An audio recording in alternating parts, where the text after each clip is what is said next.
সিদরাতুল মুনতাহার পর থেকেই এবার জিবরাইল আলাইহিস সালাম সাথে থাকবেন না।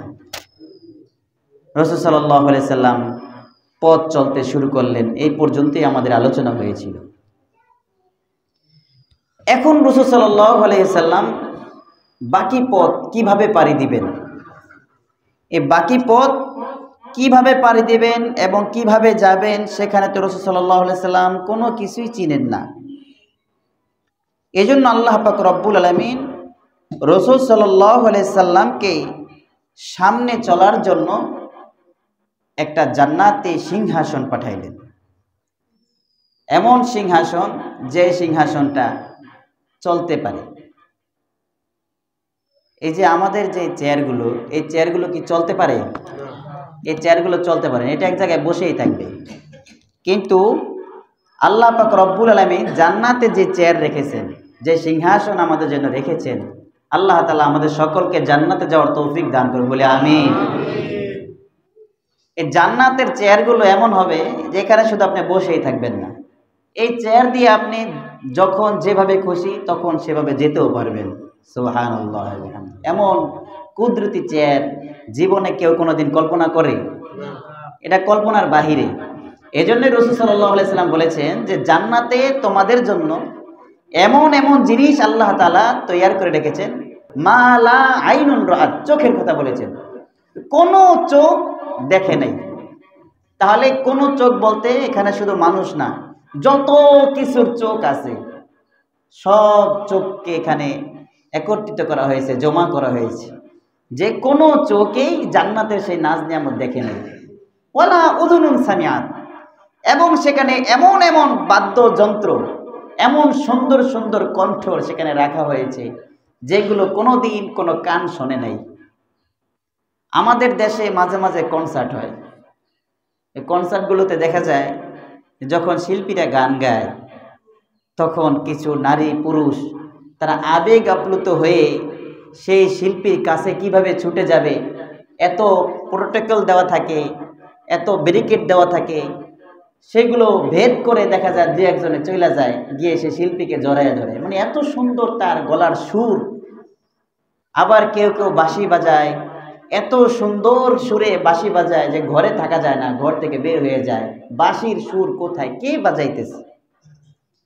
রাসূল সাল্লাল্লাহু আলাইহি সাল্লাম বলেন যে জান্নাতে এত সুন্দর সুর রাখা হয়েছে, এত সুন্দর কণ্ঠ রাখা হয়েছে, যে কণ্ঠের আওয়াজ, যে সুরের আওয়াজ কেউ কোনোদিন কোনো কান শোনে নাই।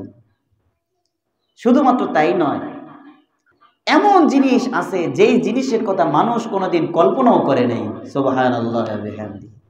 মানুষ কোনোদিন কল্পনাও করে নাই যে সেখানে কি জিনিস আছে, মানে কল্পনার বাহিরে এটা। অথচ দেখেন মানুষের কল্পনা কত উপরে যায়। সে চাঁদের দেশে যাবে, সেখানে বসবাস করবে। আরো কত পৃথিবীর গ্রহ নক্ষত্র উপগ্রহ তারা খুঁজতেছে, কোথায় যাওয়া যায়, কোথায় গিয়ে বসবাস করা যায়, এসব তার অনুসন্ধান করে। মানুষের কল্পনা কত দূর পর্যন্ত যায়। কিন্তু রাসূল সাল্লাল্লাহু আলাইহি সাল্লাম বলেন যে জান্নাতে এমন এমন জিনিস রাখা হয়েছে যেগুলো মানুষ কোনোদিন কল্পনাও করতে পারবে না। তার মধ্যে একটা জিনিস দেখেন, এই যে চেয়ারগুলো, এই চেয়ারে সে বসে থাকবে এবং সে যেখানে খুশি সেখানে যেতে পারবে। চেয়ারকে শুধু বলবে, চেয়ার তাকে উড়ায় উড়ায় নিয়ে যাবে। আল্লাহু আকবার। তা রাসূল সাল্লাল্লাহু আলাইহি সাল্লাম এই সিদরাতুল মুনতাহায় যাওয়ার পরে এবার আল্লাহ পাক রব্বুল আলামিন তাকে যে চেয়ার দিলেন, সেই চেয়ারের নাম হচ্ছে রফরফ। চেয়ারের নাম কি? রফরফ। বলেন না, চেয়ারের নাম কি? রফরফ। আমাদের দেশে কত ধরনের চেয়ার আছে না?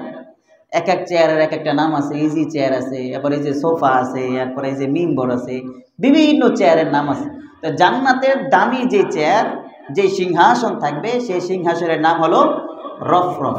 সেই সম্পর্কে আল্লাহ পাক রব্বুল আলামিন সূরাতু আর-রহমানের শেষে দিয়ে বলতেছেন, মুত্তাকিইনা আলা রফরফিন খুদরিন ওয়া আবকারিন হিসান ফাবিআইয়ি আলাই রাব্বিকুমা তুকাজ্জিবান। আল্লাহ পাক রব্বুল আলামিন বলেন, জান্নাতীরা যে চেয়ারের মধ্যে বসা থাকবে, যেই সিংহাসনে বসা থাকবে, মুত্তাকিইনা আলা রফরফিন খুদরিন ওয়া আবকারিন হিসান, সেই সিংহাসন হবে সবুজ রঙের এবং সবচেয়ে সুন্দর এবং উৎকৃষ্ট মহামূল্যবানের বিছানা সেখানে থাকবে, হেলান দেওয়ার মতো বিশিষ্ট জায়গা থাকবে। তারা সেই চেয়ারের মধ্যে হেলান দিয়ে বসে থাকবে। ফাবি আইয়ি আলাই রাব্বিকুমা তুকাজ্জিবান, তবুও তোমরা তোমার প্রভুর কোন কোন নিয়ামতকে অস্বীকার করবে। তো আল্লাহ পাক রব্বুল আলামিন রাসূলুল্লাহ সাল্লাল্লাহু আলাইহি সাল্লামকে বাকি পথ চলার জন্য এই রফরফ সিংহাসন এনে দিলেন। রাসূল সাল্লাল্লাহু আলাইহি সাল্লাম সেই রফরফ সিংহাসনে বসলেন। এরপরে সেই সিংহাসন রাসূল সাল্লাল্লাহু আলাইহি সাল্লামকে নিয়ে এবার সামনে চলতেছে। রাসূলুল্লাহ সাল্লাল্লাহু আলাইহি সাল্লাম এবার সামনে অগ্রসর হইতেছেন। বিশাল বিশাল এলাকা তিনি অতিক্রম করলেন। অনেক সুন্দর সুন্দর আল্লাহ তাআলার নিদর্শনগুলো তিনি দেখতে থাকলেন।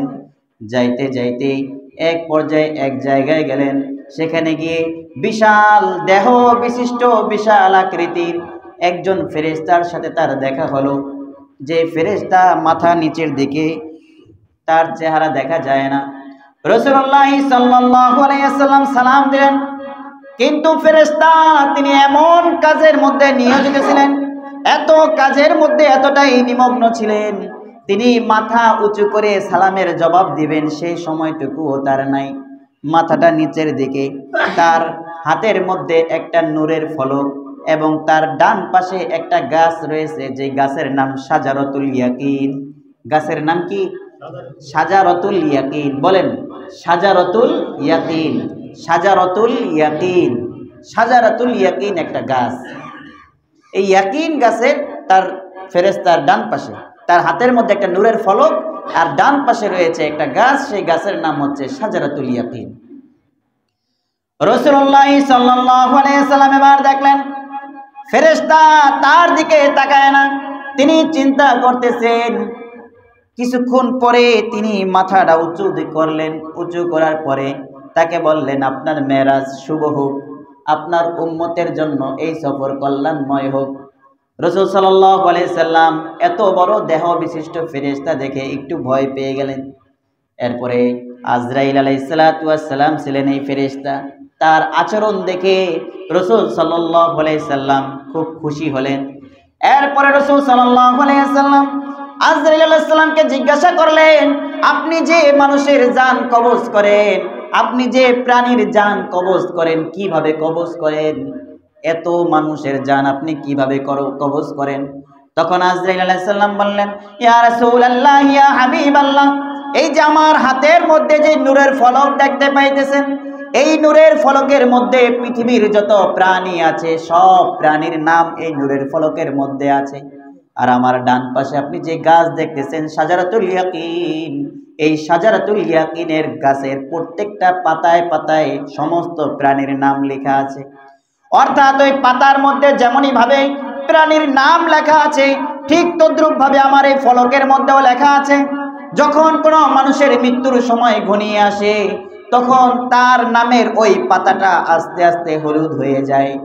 যখন ওই পাতাটা হলুদ হয়ে শুকায়া পইরা যায়, তখনই আমি বুঝে নেই আল্লাহ তাআলা তার জান কবজ করতে বলেছেন, অর্থাৎ তার রিজিক এখন শেষ হয়ে গেছে। তার যতদিন পর্যন্ত রিজিক থাকে ততদিন পর্যন্ত রিজিকের দায়িত্বে নিয়োজিত ফেরেশতারা তার কাছে রিজিক পৌঁছায়া দেয়। অর্থাৎ মানুষের এক দিনের এক বেলার এক চিমটি রিজিক থাকা পর্যন্ত তার মৃত্যু হয় না। যখন তার রিজিক শেষ হয়ে যায়, অর্থাৎ তার হায়াতের সীমাবদ্ধতা যখন শেষ হয়ে যায়, তার মেয়াদ যখন ফুরাইয়া যায়, তখন ওই গাছের পাতাটা হলুদ হয়ে শুকিয়ে এরপরে পড়ে যায়। গাছের পাতাটা যখন পড়ে যায়, তখন আমার হাতের এই নূরের ফলক দিয়ে আমি তার নামটা কেটে দেই। নামটা কেটে দেওয়ার সাথে সাথে ওই লোকের মৃত্যু হয়ে যায়। এবার রাসূলুল্লাহ সাল্লাল্লাহু আলাইহি সাল্লাম আরো জানতে চাইলেন, এত বড় পৃথিবী, এত মাখলুক আছে, এত প্রাণী আছে, সবগুলো প্রাণীর মৃত্যু আপনি কিভাবে কবজ করেন, জান আপনি কিভাবে কবজ করেন? তখন আজরাইল আলাইহিস সালাতু ওয়াস সালাম আরো সহজভাবে উদাহরণ দিলেন, ইয়া রাসূলুল্লাহ, ইয়া হাবিবাল্লাহ, আপনার সামনে যদি একটা প্লেট থাকে, একটা থালা থাকে, আর ওই থালার মধ্যে যদি কতগুলো পিঁপড়া থাকে, তাহলে কি বিষয়টা এরকম না? আপনার যার যেই পিঁপড়াটা মারতে মনে চাইবে আপনি সেই পিঁপড়াটা মারতে পারবেন। রাসূলুল্লাহ সাল্লাল্লাহু আলাইহি সাল্লাম বললেন, এটা তো স্বাভাবিক, একটা প্লেটের মধ্যে পিঁপড়া থাকলে ওইটা যে ইচ্ছা যেটা ইচ্ছা যখন ইচ্ছা তখন সেটাকে মারা যায়। তখন আজরাইল আলাইহিস সালাতু ওয়াস সালাম বললেন, ইয়া রাসূলুল্লাহ, ইয়া হাবিবাল্লাহ, এই যে পুরো পৃথিবী দেখেন, এই পুরো পৃথিবীটা আমার কাছে একটা প্লেটের চাইতেও ছোট। সুবহানাল্লাহ। এই পুরো পৃথিবী আমার কাছে একটা প্লেটের চাইতে, একটা থালার চাইতেও ছোট। এইগুলো সব প্রাণী তো এই প্লেটের ভিতরেই আছে। যখন আমার যেটা মনে চায়, অর্থাৎ আল্লাহ তাআলার যখন যে নির্দেশ আসে সেই নির্দেশ অনুযায়ী আমি এই প্রাণীদের জান কবজ করে থাকি।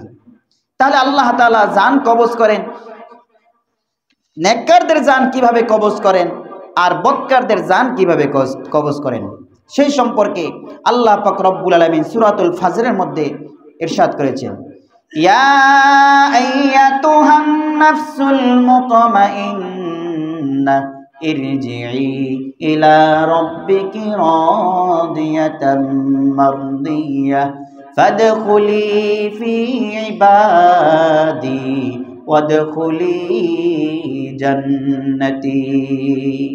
আল্লাহ পাক রব্বুল আলামিন বলেন, যখন আমার বান্দারা মৃত্যুর সময় হয়ে যায়, আমার নেককার বান্দাদের মৃত্যুর সময় হয়ে যায়, তখন তাদের মৃত্যুটা কষ্টের হয় না। একটা মানুষকে পিঁপড়ায় কামড় দিলে যেমন আঘাত পায়, এমন সামান্য আঘাত পায় নেককার ব্যক্তির মৃত্যু হলে। আর এটার কারণ কি? কারণ হলো তার মৃত্যুর আগে ওই নেককার ব্যক্তির সামনে জান্নাত থেকে হুরগেল মানরা চলে আসে। জান্নাত থেকে জান্নাতের ফেরেশতারা চলে আসে। তারা এসে ওই নেককার ব্যক্তির সামনে দাঁড়াইয়া জান্নাতের বিভিন্ন নাজ নিয়ামত তাকে দেখানো হয়। নাজ নিয়ামত দেখানোর পরে সেই ব্যক্তি নাজ নিয়ামত দেখে আবেগ আপ্লুত হয়ে পড়ে, সে অনেক খুশি হয়ে যায়, সে অনেক সন্তুষ্ট হয়ে যায়। এই নাজ নিয়ামত দেখতে থাকে আর ফেরেশতারা তাকে বলতে থাকে, ইয়া আইয়াতুহান নাফসুল মুতমাইন্নাহ ইরজিই ইলা রাব্বিকি রাদিয়াতাম মারদিয়াহ ফাদখুলি ফি ইবাদি ওয়াদখুলি জান্নাতি। হে আমার বান্দা, হে আমার বান্দা, তুমি তোমার রবের সন্তুষ্টি অর্জনের জন্য বের হয়ে যাও। তুমি তোমার রবের সন্তুষ্টি অর্জনের জন্য বের হয়ে যাও এবং তুমি সরাসরি জান্নাতে প্রবেশ করো। রাসূলুল্লাহ সাল্লাল্লাহু আলাইহি ওয়াসাল্লাম এরপরে তিনি সেই রফরফে চড়ে আজরাইল আলাইহিস সালামের সাথে কথাবার্তা শেষ করে এবার তিনি চলতে থাকলেন। চলতে চলতে এমন এক জায়গায় গিয়ে বসলেন, এমন এক জায়গায় গিয়ে পৌঁছলেন যে জায়গায় আর কোনো কিছুর আওয়াজ পাওয়া যায় না, সেখানে আর কোনো কিছুই দেখা যায় না। এবার রাসূল সাল্লাল্লাহু আলাইহি ওয়াসাল্লাম একটু ভীত সন্ত্রস্ত হয়ে পড়লেন। এরপরে আল্লাহ পাক রব্বুল আলামিন গায়েব থেকে আওয়াজ দিলেন, হে আমার হাবিব, হে আমার রাসূল, আপনি ভয় পাবেন না, আপনি আরশে আজিমে এসে পড়েছেন, আরশে আজিমে এসে পড়েছেন, আপনার প্রভুর সম্মুখে আপনি চলে এসেছেন, সুতরাং আপনি আর ভয় পাবেন না, আপনার ভয়ের কোনো কারণ নাই। এই কথা বলার পরে রাসূলুল্লাহ সাল্লাল্লাহু আলাইহি ওয়াসাল্লামের ভয় কেটে গেল। রাসূলুল্লাহ সাল্লাল্লাহু আলাইহি ওয়াসাল্লামকে সবচেয়ে মজার কথা হলো এখানে রাসূলুল্লাহ সাল্লাল্লাহু আলাইহি ওয়াসাল্লামকে এবার আল্লাহ পাক রব্বুল আলামিন বলতেছেন, ইয়া রাসূলুল্লাহ, হে আমার হাবিব, আপনি এবার বলুন, আমার কাছে এসেছেন, সেই জমিন থেকে আমার কাছে এসেছেন, 7 আসমান পাড়ি দিয়ে আরশে আজিমের কাছে চলে আসছেন। এবার আপনি বলুন, আপনি আপনার প্রভুর জন্য কি হাদিয়া নিয়ে আসছেন? এবার রাসূলুল্লাহ সাল্লাল্লাহু আলাইহি ওয়াসাল্লাম তিনি এবার চিন্তা করতেছেন, কিং কর্তব্য বিমূঢ় হয়ে গেলেন যে আল্লাহ পাক রব্বুল আলামিন তিনি আমাকে জিজ্ঞাসা করতেছেন আমি তার জন্য কি হাদিয়া নিয়ে আসছি। অথচ কোরআনের মধ্যে আল্লাহ তাআলা বলেন, আল্লাহু গনিয়ুন ওয়া আনতুমুল ফুকারা, আল্লাহ তাআলা সবচেয়ে বড় ধনী আর আমরা তো ফকির। তাহলে আল্লাহর জন্য আমি কি হাদিয়া নিয়ে আসব? কি দিলে আল্লাহ তাআলা খুশি হবেন? রাসূলুল্লাহ সাল্লাল্লাহু আলাইহি সাল্লাম সিজদায় পড়ে গেলেন।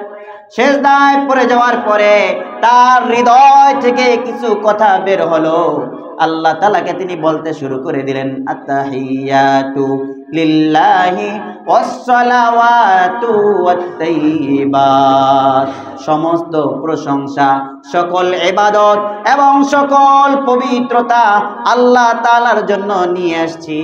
এই কথা বলার পরে আল্লাহ তাআলা খুশি হয়ে গেলেন। খুশি হওয়ার পরে আল্লাহ তাআলা রাসূল সাল্লাল্লাহু আলাইহি সাল্লামকে বললেন, আসসালামু আলাইকা আইয়ুহান নাবিয়্যু ওয়া রাহমাতুল্লাহি ওয়া বারাকাতুহু।